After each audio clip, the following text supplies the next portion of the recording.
Hey everybody, what's up? This is Chris. I just want to give you guys a little bit of a heads up before we get started on today's episode of the podcast. Last week, Mary and I had some technical difficulties, and it was all on my part. I accidentally deleted the audio for my microphone, and all I ended up with was audio for Mary's microphone. So this week, we don't have any high quality audio. We just have the mic recording from the camcorder itself. So I just wanted to give you guys a heads up on that before we dive in and you go, what the hell am I listening to? Because honestly, I don't even know. So sorry. It should be back to normal next week. That was totally my bad, but I just wanted to give you guys a heads up before we start. So without further ado, here is episode 20 of the After School Special Club podcast. Thanks, guys.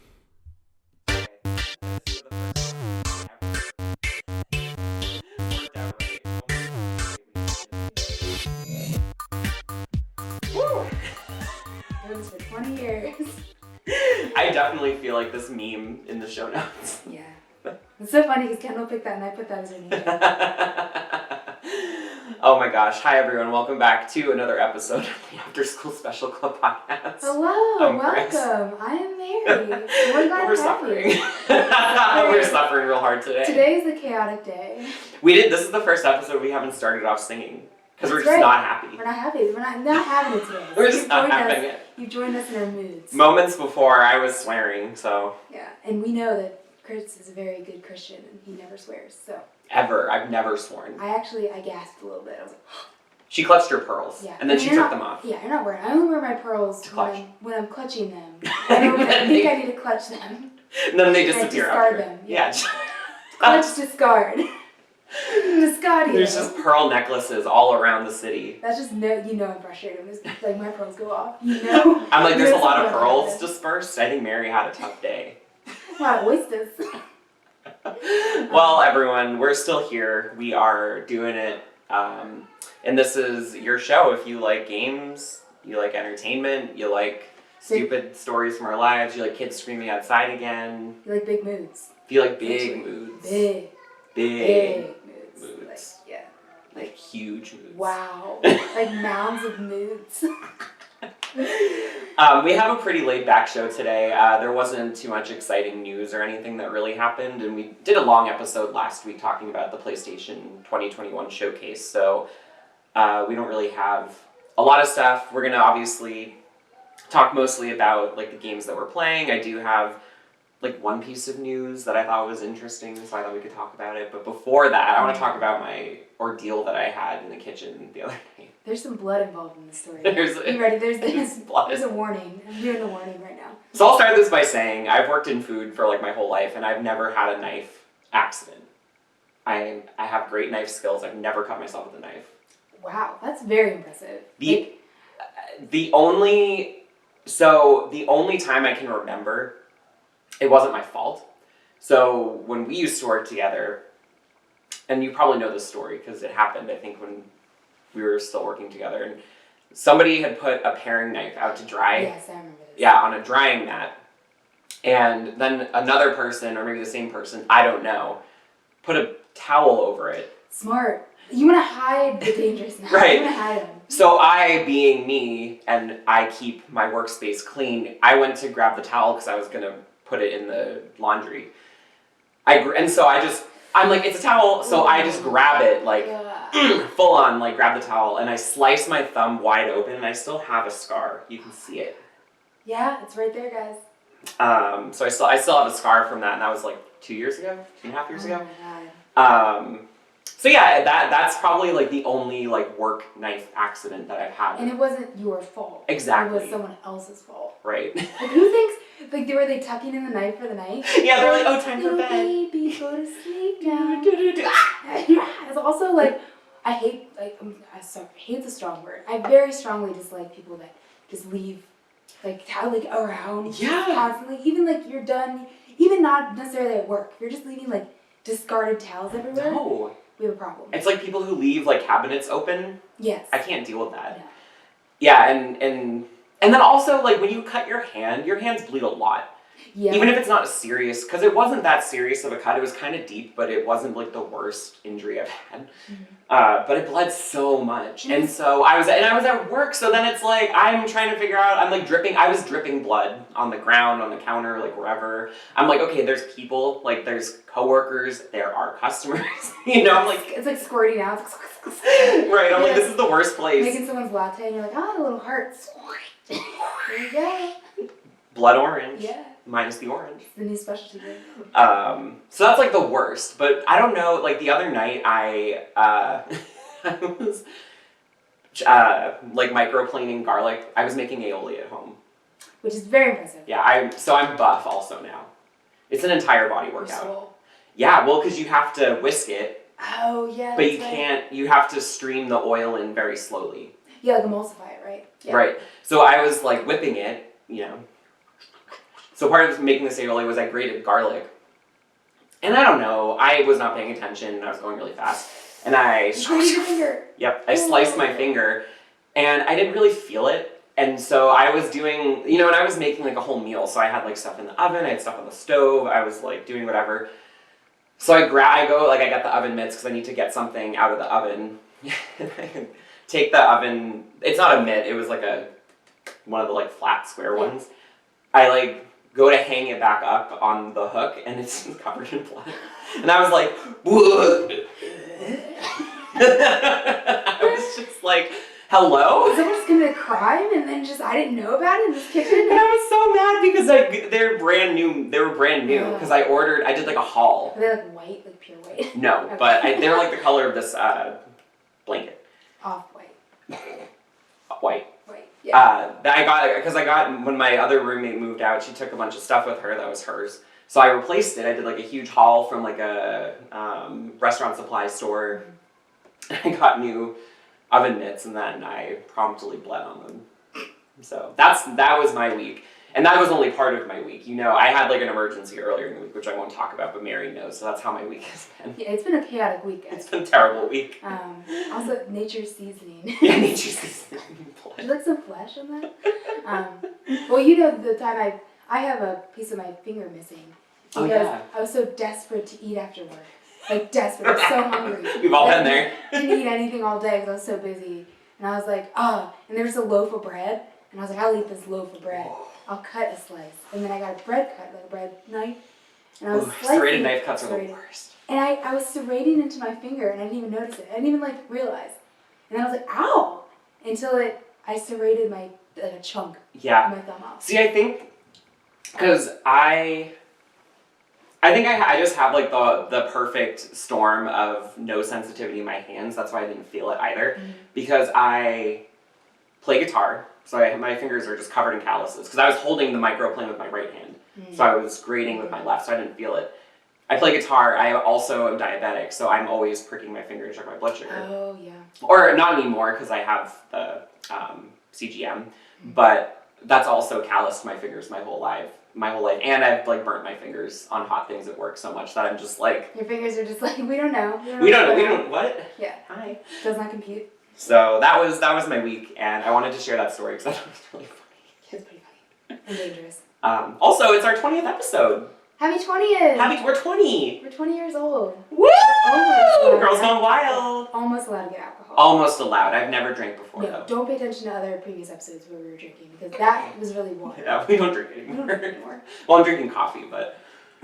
This is not a beer. Yeah, we've switched to recording at 10 in the morning, so we don't drink alcohol on the show anymore. No, I feel reckless for drinking sparkling water. Ooh. I feel like I'm going crazy. Right? It's like if you drink soda before 9 a.m., it's like... Yeah, wake up with a Dr. Pepper, be like... I really heavily judge people who drink soda for caffeine in the morning. Do you do that? I feel like I do. I mean, I don't do it, I judge people for it. I don't judge people for it. Okay, you're a better person than me. That's up for debate, but... Tell us in the comments who you think is a better person. They're like, I drink pop every day and I feel offended by Chris what he said. Boo! It's the person who keeps thumbs downing our stuff. Yeah. Hashtag they're bad. Yes pop. Hashtag no pop. Also, I say pop because I'm from the Midwest. Pop. But I used to, when I worked overnights at my grocery job, and then I go to the gym in the morning, all that kind of stuff. My schedule was crazy. I would drink like any kind of caffeine I can make. In the morning? Yeah. Interesting. Because I didn't have time, because it was at night, so I couldn't go get coffee at a coffee shop. It was all closed. That's true. And then I was in the supermarket, and I didn't want to do the prepackaged coffee, like Frappuccino stuff, because that stuff tastes awful for me. Like, so yeah, I would do the sugar-free Monster, do the sugar-free Coca-Cola, like Coca-Cola Zero. That's what it's called. This is a sponsor. This is not sponsored by Coca-Cola. If it were, we would be rich. Yeah, it would be. But I would just do that combo, and then I would eat Power gummies. Oh, God. And then one day, after doing that for so long, my heart wouldn't stop beating. Like really fast. it just wouldn't stop beating, period. I'm like, stop! Stop it! I want to die! But it just wouldn't stop. Like, it was like beating like really hard. And I didn't sleep for 3 days. Oh my God. And then my friend was like desperate to get me to go to sleep. And he was like, take this melatonin. Like, this will help. It'll get you to sleep. And like, I took it and I was like, nothing. Because melatonin doesn't work on me at all. Yeah. But I found my cure. I ate a big bowl of Indian food. And I went right to sleep. There you go. Comfort food. Yeah, comfort food. Oh, it's the best. It's the best. Yeah, it's our 20th episode. I can't believe this means we've been doing this for a little bit over 20 weeks. We missed, I think, maybe 3 weeks. Because of vacations or something? Yeah, and just like life early on. Mm-hmm. So we've been doing this for a little bit over 20 weeks, which is really freaking cool. Yeah, it's amazing for us to keep up with it. Yeah. Yeah, I mean, it's just really awesome because I was thinking about it. I was like, I remember when we hit double digits, when we did our 10th episode. Mm-hmm. Don't watch it. It's probably awful. Watch it. So yeah, I don't know. It was just like really cool. I was like, oh, 20 episodes. That's pretty dope. That is really cool. And counting. Yeah. Time is ticking. Time is ticking. So. By the way, time is ticking. So. Let's get to the article you found. Yes. So the only like big. It's not even big, but it's something that I wanted to talk about because I thought it was interesting. Was there were some. I don't want to call them leaks because they're not confirmed, but you guys may have heard of the GeForce Now leaks, we'll call them, just for the sake of this discussion, I suppose. Mm-hmm. So basically, The Verge reported that a developer named Igor found a speculative list of thousands of games on the back end of the GeForce Now client. He speculates that many of these games may be present for testing and tracking purposes. Like I said, some of them were confirmed. Like, some of them were confirmed, we saw them in showcases, whatever. But for the most part, they were just speculative or titles present for the sake of testing. There were screenshots too, which maybe I'll put in the video if I feel like it, in post, so you can see. But he speculates that they were probably there for tracking purposes and they were not meant for public eyes.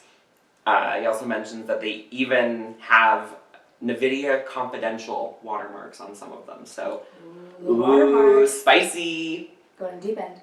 So there was, I mean, and like I said, I think, I don't have the article open right now, but I believe in the title of it was a blog post. It said 18,000 plus. Yeah, and like I looked at the list that they had linked in the article, and I was like, this keeps going. I was like, and I was looking at it, I was like, okay. And I just looked for the ones that said application and then said game. Mm-hmm. So I was just looking for the ones that said game. Yeah. Even though the applications might allude to the fact that there's a game, but. Right. Yeah. Also, I feel like Igor has been involved in other leaks. Right, I think so. Yeah. Because he's, from what I understand, because I didn't do too much research into him, but it seems like he is a developer of some sort and knows about coding to the extent that he can go into the proxies and shit of this client and be like, oh, look. Yeah. He's like, kind of scared. I was like, are you just like a hacker? You like hacking anybody? Legal hacker? Yeah. But I pulled, and this was, I looked over the list, but I pulled these from another video that I watched where people were discussing it, some notable games that were mentioned. Yes. Including God of War. Mm-hmm. Then these would all be for PC, by the way. This is, like I said, the GeForce Now client. So these would all be PC versions of these games. God of War makes sense. God of War, yeah. God of War, Returnal, Demon Souls. That one people would be so pumped for. Oh, yeah. Because, like, people were mad that Demon Souls came out as a PS5 exclusive. Right. So many people got so pissed at that. Because, you know, you think Dark Souls, Demon Souls, like all those games, like you think PC. Right. Oh, yeah. That I'm still surprised that there aren't PC. Right? There's no PC versions of those games. Or Dark Souls, yeah. Dark Souls, yeah. Yeah. Oh. Oh, no. That's okay. It's that kind of week. It's the week. And the week is like, I'm not done with you yet. The week is almost over. Yeah. It's Sunday. Seriously. So anyway, Demon Souls, Final Fantasy VII Remake. That would be cool too, and it would look beautiful. GTA 3 and GTA San Andreas. That'd be cool. Just give us GTA 6. Can you give us GTA 6 for the PC? Halo 5. Crickets. We leave. We leave the room. Like, somebody else, we get like body doubles to do the Halo part. We should get cardboard cutouts. We should. They're like, wow, it's great. I like that game a lot. We can oh my god, we should do that, get cardboard cutouts so you can like get voice boxes for it. Yes. Halo. Halo 5. Game of the year. Game of the year. And most notably Kingdom Hearts 4. Like I said, a lot of these are speculative. Kingdom Hearts 4, I was not expecting. I would probably quit games. There doesn't need to be... Listen, you know, here's the thing. I'm crossing my legs for this one. Ooh. Spicy. Mary, you know, I love Kingdom Hearts. I think it's the first game franchise we bonded over. Yes. That or Final Fantasy X. I gave you a Kingdom Hearts keychain. You did? I still have it. It's the Keyblade, the Oath Keeper. Yes. Yeah, I still have it. As an oath to you. Aw, as a blood oath. Anyway, go on. So yeah, you know that I fucking love Kingdom Hearts, but I just feel like it's unfortunately been played out. Like, because this is what happens, right? Something becomes popular, somebody realizes it can be lucrative, and they just keep pumping out installments in the series, and it just keeps killing it. Even Kingdom Hearts 3, I was like, this game looks and feels impressive, but I didn't like it. Yeah, It was not worth the 10-year wait, right? I didn't finish it. And if that means anything, and like, I know, I don't, come on, you know, I know. Shh. I don't finish a lot of games. I start a lot of them. But Kingdom Hearts, I've always like played them through, beat them in like 2 nights, 3 nights, you know. When I really love a game series, I will beat that game. Yeah, exactly. Yeah. So that's how you know that we were not, because I also didn't finish it, and I've played every Kingdom Hearts game. And you just beat games in general. Nah. Raw confession. Confessional. I do beat games sometimes. Mm-hmm. I beat games that I like. That's fair.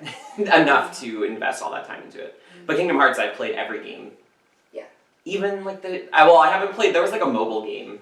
I didn't play that. Well, I was like, But in the notes I put, like, I felt like my Kingdom Hearts internal fangirl creaked out a bit. yeah. Like, it creaked. The door was like, a little bit. She poked her head out in the crack of the door and then was like, and she's like, Kingdom Hearts 4. And I'm like, huh? And like, my bird brain went, oh my god. oh my god! Immediately, and then immediately I thought of like, Elsa, we're going the wrong way. Like, We already looked over there! on TV, and then I was like, I can't do this. Let it go. Yeah, I did let that game go. Like, I can't play the third one anymore. I'm not going to try. I'm not going to go back to it. And I didn't even like invest all the time into the side games just because there were so many. Yeah. And then I was like, okay, well, if this means that the fourth one could potentially be going to PC, right? Then are they going to release the trilogy on PC? Are they going to release all the, oh my god, like 2.75810 like versions of like all of the games just to make that extra money? Yeah. You know, because technically Disney owns them in a way. That's true. Disney, you know, they have that partnership. swear. And like I said, like I mean, I really don't know. I don't think this game is going to get made. I hope it doesn't. Mm-hmm. But who knows, right? And like I said, the reason for a lot of these is like back-end testing, which, you know, you have to imagine like, okay, why would they invest money, right? Because you have to pay a designer to make this stuff for the back end, right? To design the UI and everything. So I'm like, why would you pay somebody to design this interface, you know, these games to be displayed on this interface if there wasn't going to be the game? Yeah. And certainly, yeah, like testing, sure. You know, you could see, okay, this is what it would look like, blah, blah, blah. But part of me is like, yeah, but, you know, I feel like you don't spend money recklessly. So I feel like there's probably some truth to some of these titles. I could definitely see, like, Final Fantasy VII Remake. I could see God of War for sure, especially with the Ragnarok hype. Mm-hmm. Those games I could see coming to PC. But some of the games, and there are even more, like I said, 18,000 well, leaks. I feel like PlayStation, specifically, like PlayStation, they want their games on PC. Like, they want that market because they see, I put in the notes, like, Xbox Live, it's like, that's a big competitor. It's a great it's a great system, it's a great like, subscription. Like, Xbox Live is great because you can play it on your Xbox, but if you don't have an Xbox, you can still play Xbox games on PC. Right, and it's way cheaper. Way cheaper. Like, I could, you know, boot up my, you know, gaming laptop and just boot in a game I haven't played yet and I wanted to play. and not own an Xbox. And I think that's super cool. And you don't really get to do that with PlayStation. Right. And like they'll be able to bridge that gap. And I feel like Nintendo and Xbox have had a lot of like working together lately with games like cross-platform, like porting. They've been doing a lot of that stuff together. And I feel like PlayStation's like, we need to get involved. We need to get on this hype. Yeah, we do. So that would make sense if a lot of the PlayStation exclusives like would go to PC. Yes. And it was like Uncharted, because Uncharted was in there too. I think Uncharted 4, right? Yeah. And then like they were talking about the trilogy also, like, they could be released in there. Yeah. But they also had NASA. Space game! Yeah, they just had NASA listed. Wow. And I was like, what? I was like, okay. I would play a space game. Yeah, it was an application though. I was like, oh. Are they like involved? I was like, wait a minute. My little conspiracy brain, I'm like, space, the fun space. Yeah. So, yeah, I thought it was really interesting. NVIDIA did release an official statement, of course, saying NVIDIA is aware of an unauthorized published game list with both release and or speculative titles used only for internal tracking and testing. Inclusion on the list is neither confirmation nor an announcement of any game. NVIDIA took immediate action to remove access to the list. No confidential game builds or personal information were exposed. Well, at least that's good. Yeah. No personal. No one got doxxed. No one got doxxed. Because that has happened, and that's pretty shitty. Igor. Don't dox anybody. Dox information, not dox people. But yeah, that is interesting. I want to see what happens with that. Because I'm not a PC gamer. Me neither. I'm a PlayStation head. Yeah. Even if some of these games came out on PC, I'd be like, I have a PS5, so. Yeah. We have a PS5, guys, if you forgot.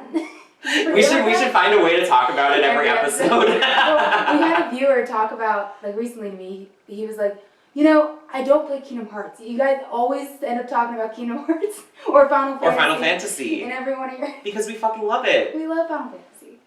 I think also, there was something about, I forget if it was related to this or not, but a Final Fantasy IX remake. Yeah. I would shit myself and cry at the same time.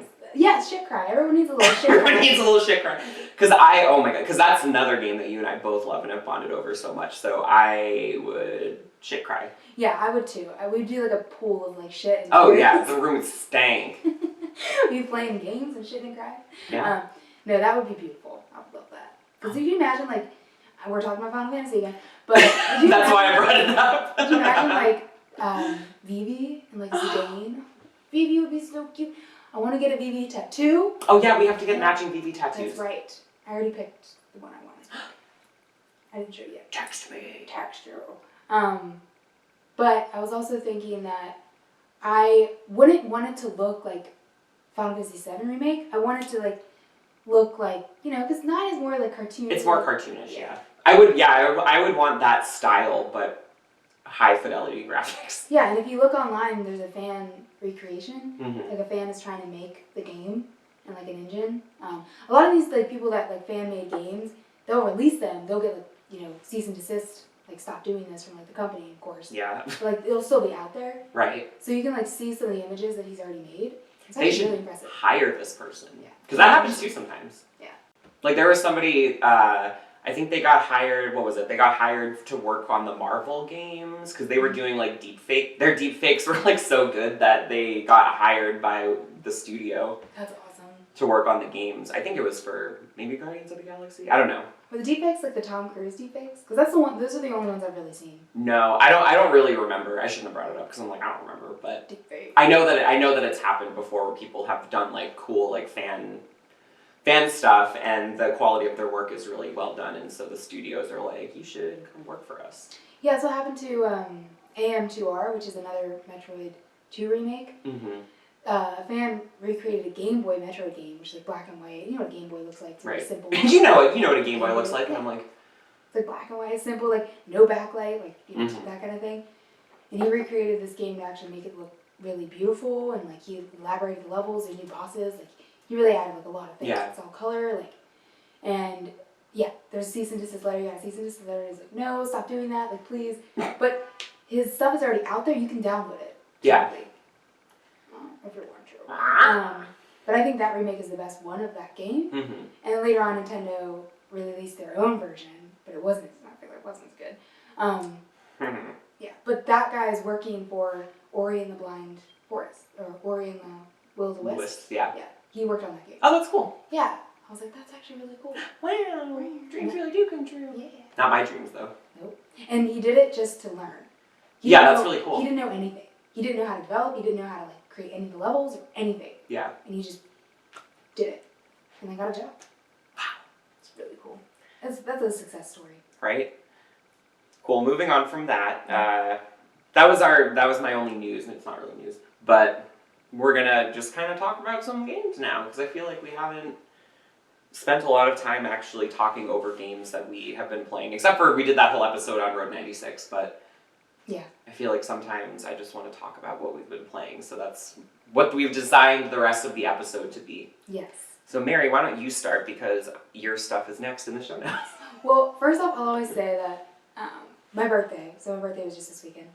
Everybody say happy belated birthday in the comments. It'll be over a week late, but that's fine. I'm like, oh, like my heart's like, oh, thank you. Later. Ooh. Your heart just, whoa. Whoa. But I do feel like, talking about my birthday, a lot of games come out around my birthday. Like September, like mid-September, late September, or something. Like that's true. There were a lot of game releases this year around your birthday. Yes. And every year, like, that tends to be the thing. So every year, I'm like, I'm spending money on myself for my birthday and games. And I'm like, I'm broke. But there are always games to play for my birthday. And, tomorrow, Kina comes out. So I'm definitely going to do that. So excited for that. But there's a game that I actually got for my birthday called Spiritfarer. Mm-hmm. And the developer is Thunder Lotus Games. So I'll just read you, like, a little synopsis of the game. So this game is a whimsical adventure about dying. About death. The gameplay is like, I would say Terraria, if you know about Terraria, or Starbound.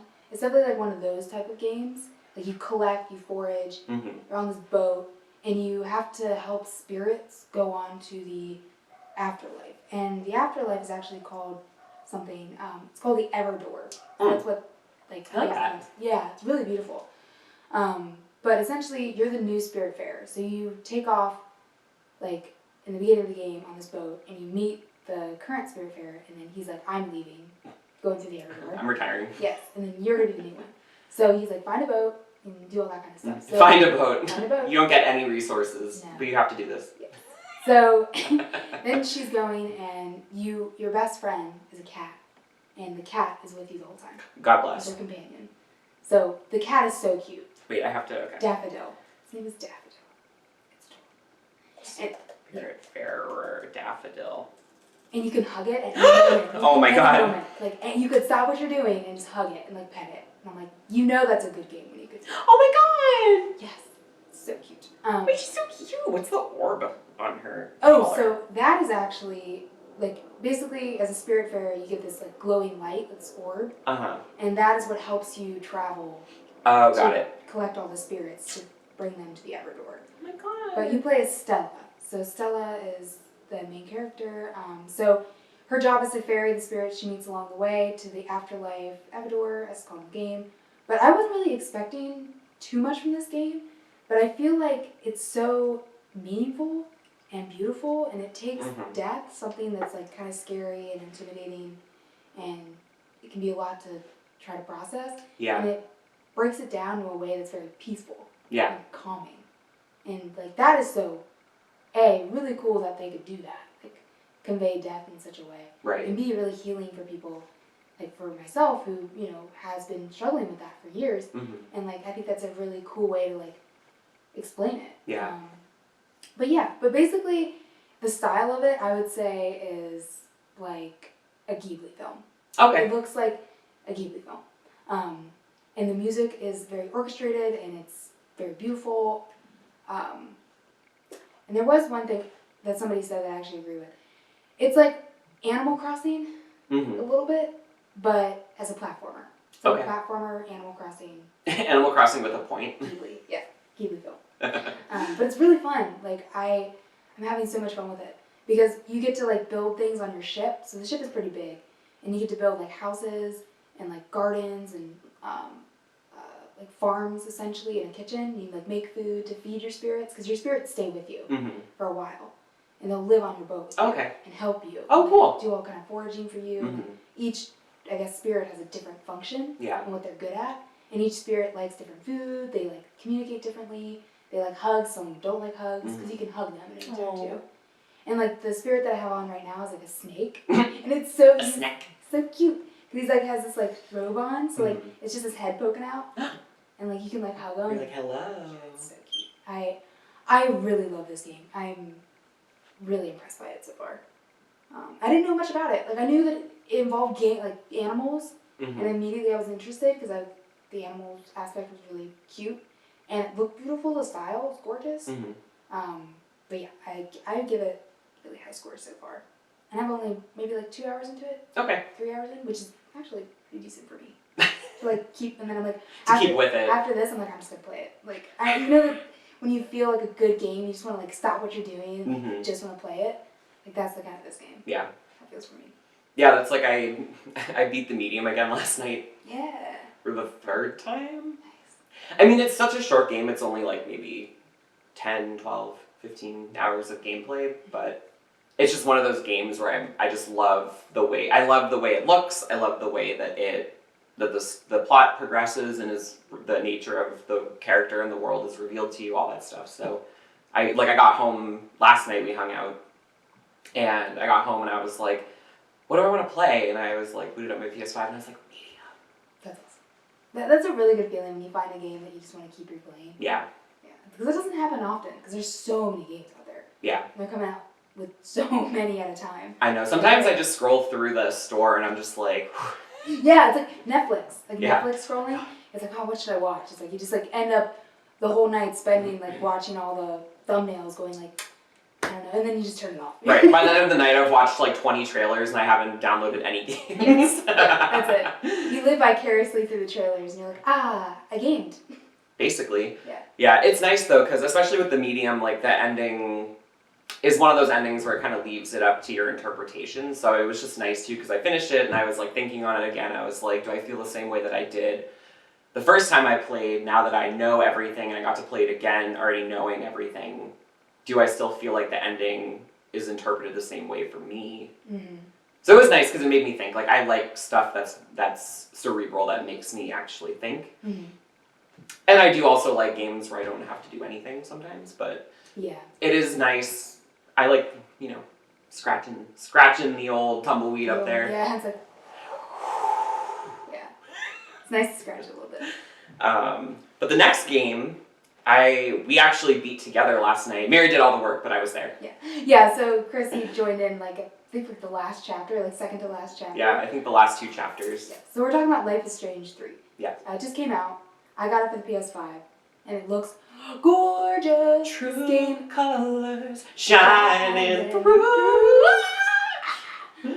This game looks beautiful. Oh yeah. Gorgeous. When I booted it up, we were in the menu screen for way too long. And when you're in the menu screen for way too long, the songs or the sounds that are playing just start to be... It's like when you fall asleep to a DVD and it goes to the menu, or it used to, and you'd be like, oh, like a fever dream. Literally, because we were testing our stream. Sneak peek. NVIDIA leak. Sneak peek, NVIDIA leak.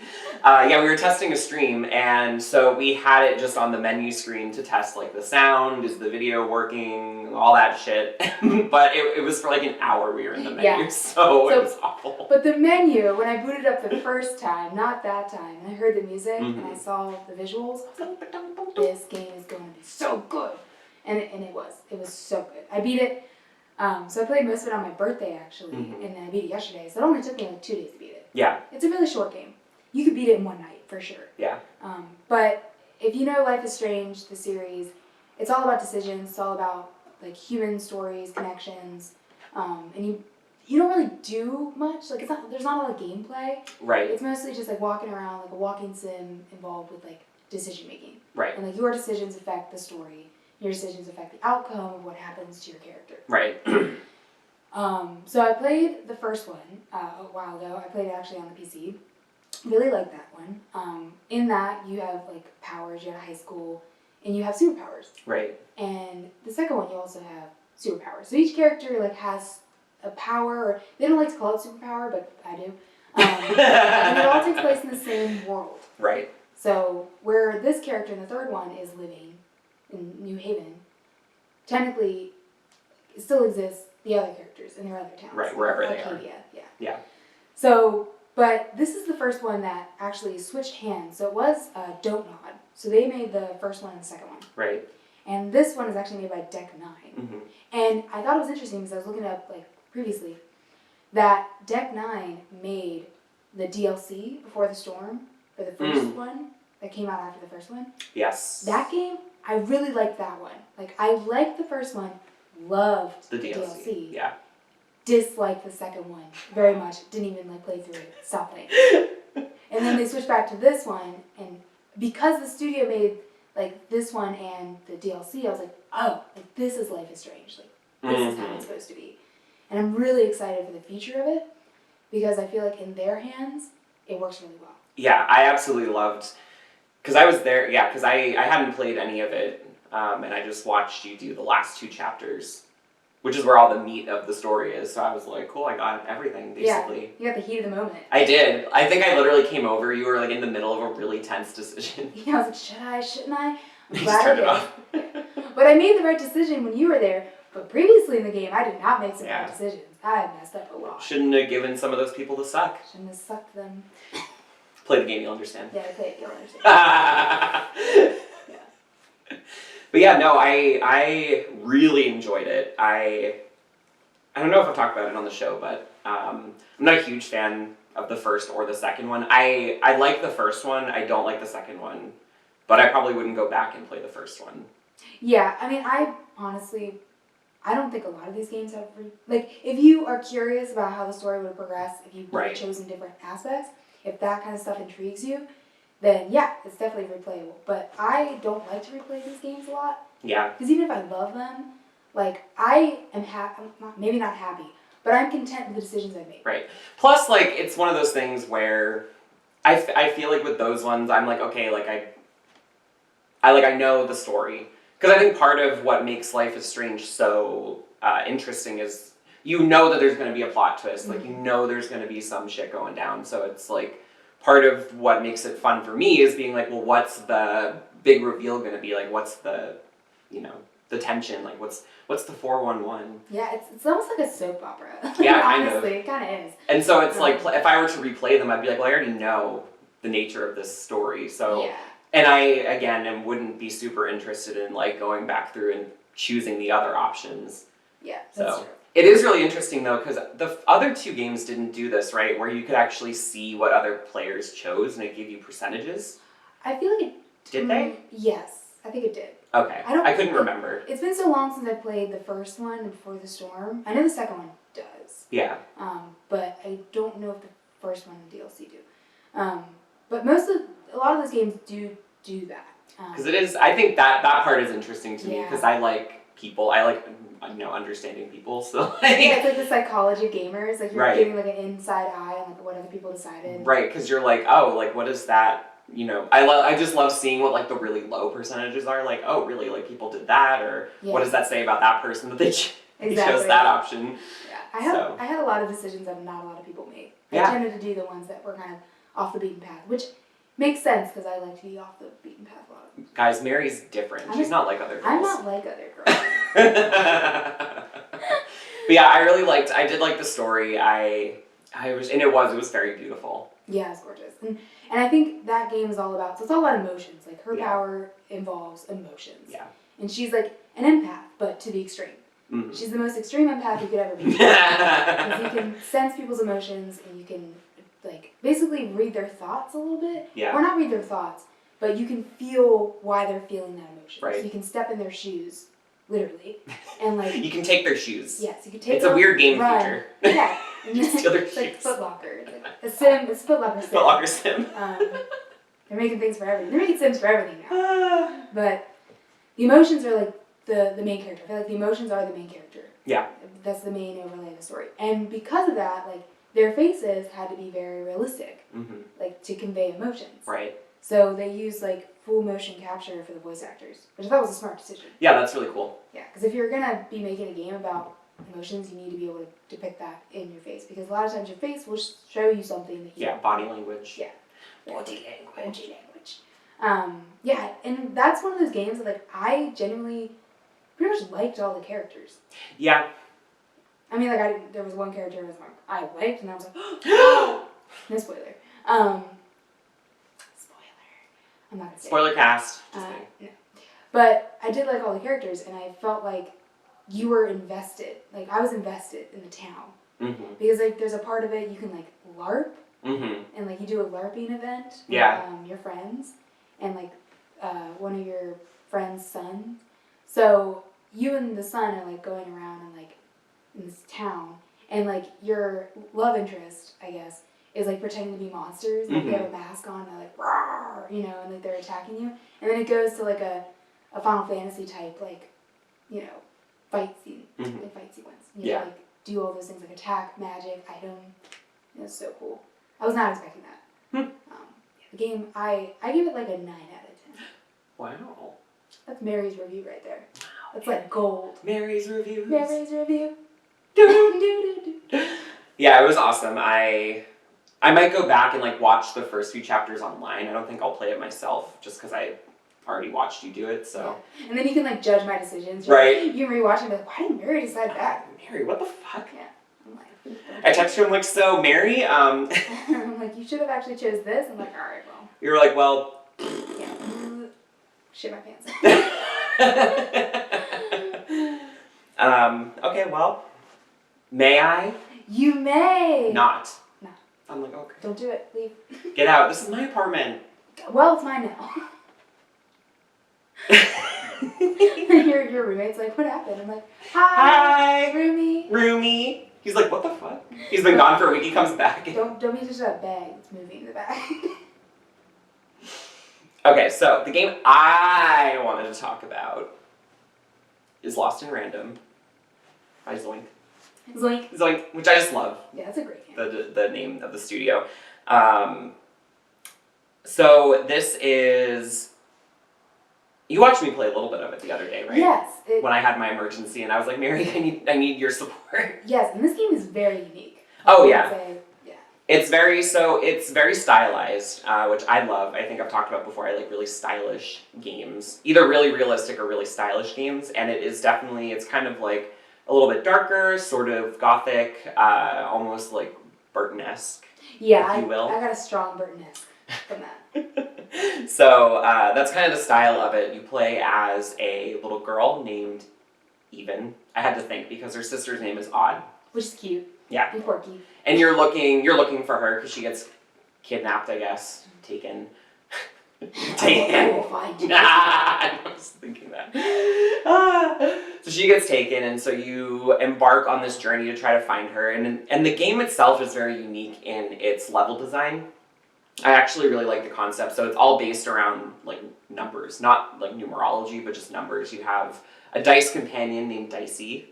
The best. Right, who you roll, and it has an effect on like the world around you. So mostly in combat, you collect cards, and the cards sort of charge up in battle, and then you roll the dice, and depending on the number that you roll, you can use that sum of the cards in battle, if that makes sense. And that's how you attack or get powers or defense or whatever.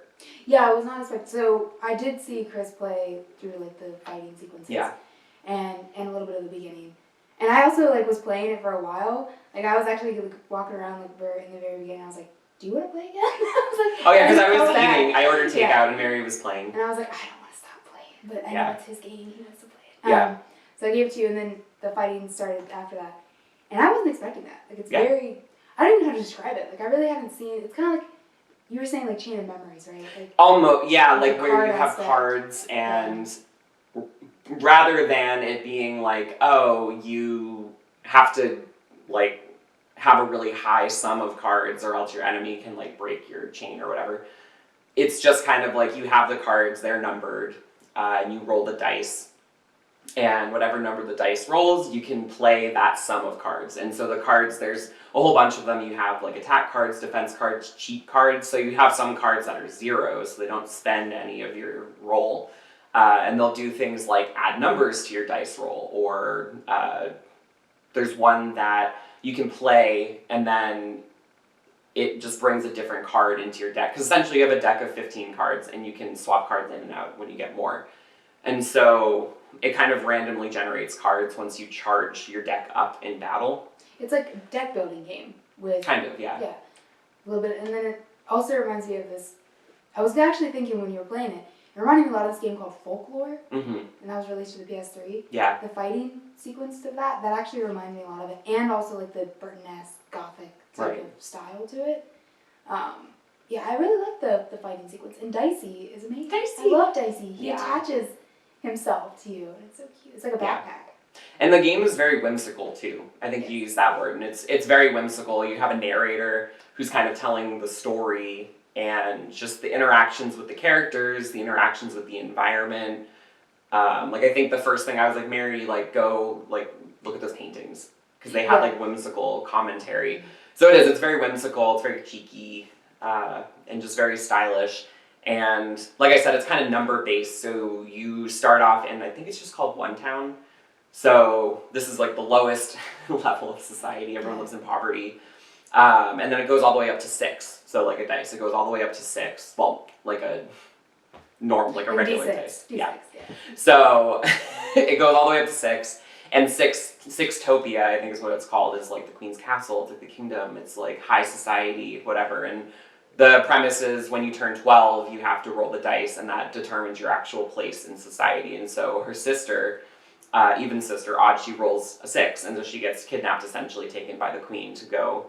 And so you have these visions or dreams, and you're trying to find her and trying to save her. And so it's all about your journey through all the different, because there's 6 different towns, 6 different levels essentially, leading up to the end Sixtopia, which I'm assuming, because I haven't beaten it yet, so I don't really know, but that's what I'm assuming, because I've made it to 4 town at this point.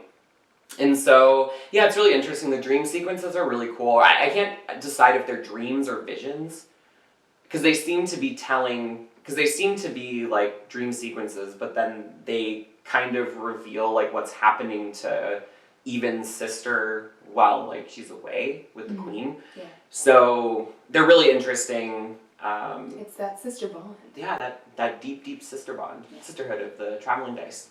Yeah. You just put a dice on. If it's me, if it's you. What are the odds? Wow. Uh-huh. So it is really fun. I will say my only qualm with it is that the battling is very repetitive. Like it gets very tedious after a while because there's not a lot of diversity in the battle scenes themselves. There's not a lot of enemy diversity, really. Only the bosses are the most unique. Yeah. And then it is just very repetitive, and it's not action oriented. So I lose interest very quickly. It's more like strategic, would you say? Not really. It's just like, because the whole thing is you have to run around, you have to shoot crystals off of the enemies with your slingshot to power up your cards. Okay, you have a full hand, so you roll the dice. It freezes time, which is cool. So then, you're like, okay, I rolled a 3. So now I'm gonna play cards that add up to 3. Okay, now I have a sword, so I can... But it's that same process over and over and over again, and the cards wear off. So like you don't get a sword for the whole battle. You get a sword until it breaks, or a staff until it breaks, or a hammer until it breaks. And so it's just very repetitive. And so I would have liked it if the fight sequences were just less often. Yeah, it does seem like that's the main focus of it, because it's kind of like a platformer-esque. Sort of, yeah. Sort of. But I feel like that is the main focus, and I also would probably lose a little bit of interest if that's the main. Yeah, because it's like the first few dice rolls are fine, but then I'm like, oh my god, and like there have been battles where like more enemies will keep spawning, and I'm like, get it over with. Like it's just the same thing. So would you say that the story is motivating you? Yes, everything else is motivating me. I just think that there could have been less battles. Yeah. That they could have been shorter because it's so repetitive.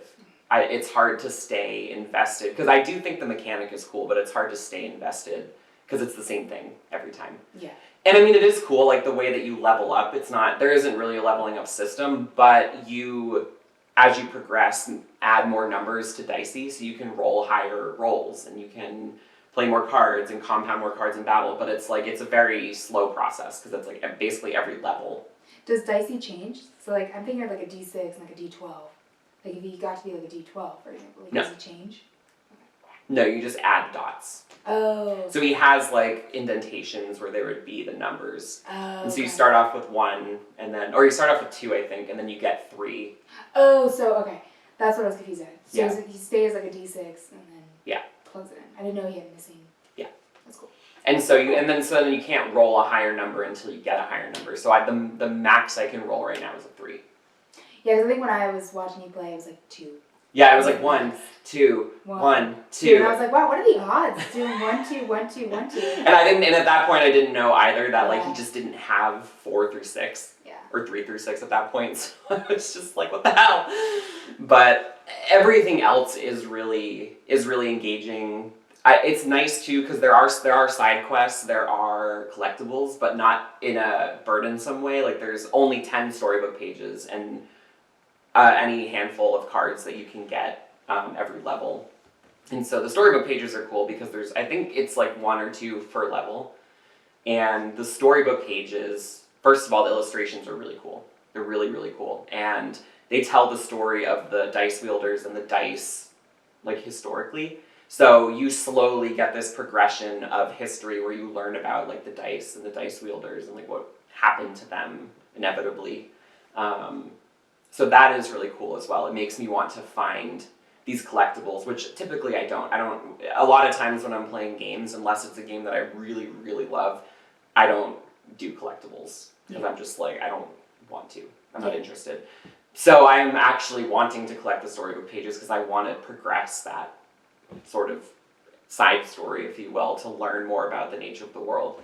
I don't really care about the side quests or the other collectibles. Like, it's not one of those games where the side quests add to the story. Because that again is the only time I'll really do side quests is if they add something to the story. It's like God of War. I feel like the God of War side quests were actually beneficial to the story.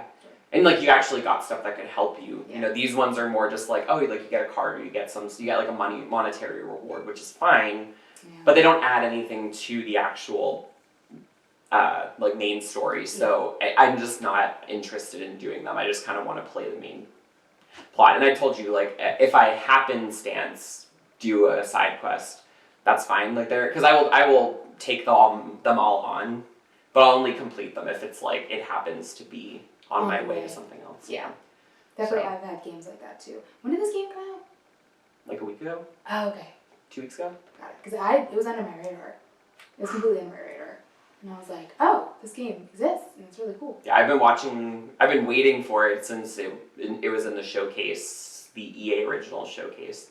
Oh, that's probably why I tuned out. Yeah. The EA original showcase was actually really good. No, I think it was good, but I wasn't invested. Like, I was more invested in the other games, so I think that's why it slipped under. Yeah. So I am really enjoying it, and I'm probably like, my PS5 says I'm like 40% through, so. Dang. That's the thing with the percentages thing. Like, I beat Life is Strange 3 yesterday, but I was only, what, like 20%? Like, yeah, because there's probably just so much stuff that you didn't do. There is a lot of stuff I didn't do. Yeah. Alright. Yeah. Well, that's awesome. I'm glad that we're, like, playing games. I feel like there's so many games that are coming out, especially in the next, like, month or two. Mm-hmm. Like, I hope more people can get a PS5. Yeah, because there are so many PS5 games that are coming out that are gonna, I think, be really awesome. So. Yeah, and I think this time last year, like when people had PS5 and there weren't a lot of games out, like I wasn't really excited. Yeah. I felt good because I had it secured, but that was it. Like I felt like it was like an investment. Right. I was like, I secured you. You're good. Sit there until there's games that come out. Wait. Stay. And finally, now they're coming out. Yeah. But that's pretty much it. I didn't have anything else. That's all I've been playing. Normally I'm playing like 2 games. So I realize normally I play 2 games simultaneously. I'll play a AAA and an indie. But I beat God of War again, so that's my AAA. I need to find a different AAA to start playing. Uncharted. Yep. Yeah.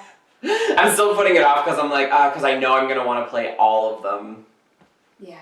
Like I said, I think, was it the last episode where I was like, I'm going to play 2 hours every day and I'll beat all of them in 6 months? Yes, it's true.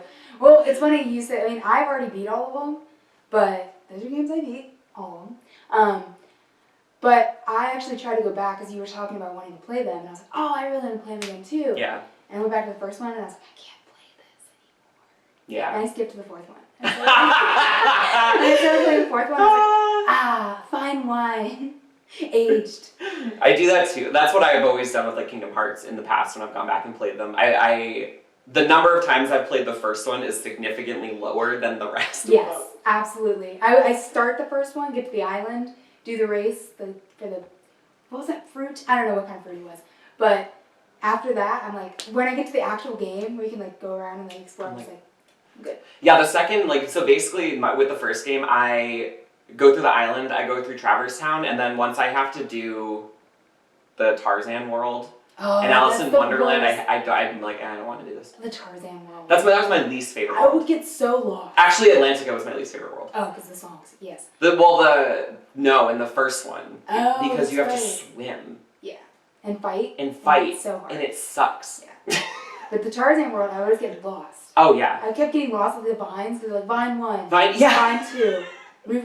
Leaf top 1. I was like, what? I'm like, who named these? Yeah. They're like, we ran out of money, so... I remember getting all of our Kingdom Hearts like aggression. Those we have to. Yeah, because we talked about Kingdom Hearts 4. The mere mention of the fourth one. I was like... We're like already raging. You've awakened us. But yeah. That's it. I'm excited. I'm excited for Kina. So next episode I'm going to talk about that because hopefully, I think it's a short game. It's only like 8 hours or so. Okay. I'm probably going to beat it tomorrow. I'm probably going to play it. I'll download it tomorrow. Let's both play it and then we will talk about it on the next episode. Yeah, so if you're into Kina and the Bridge of Spirits.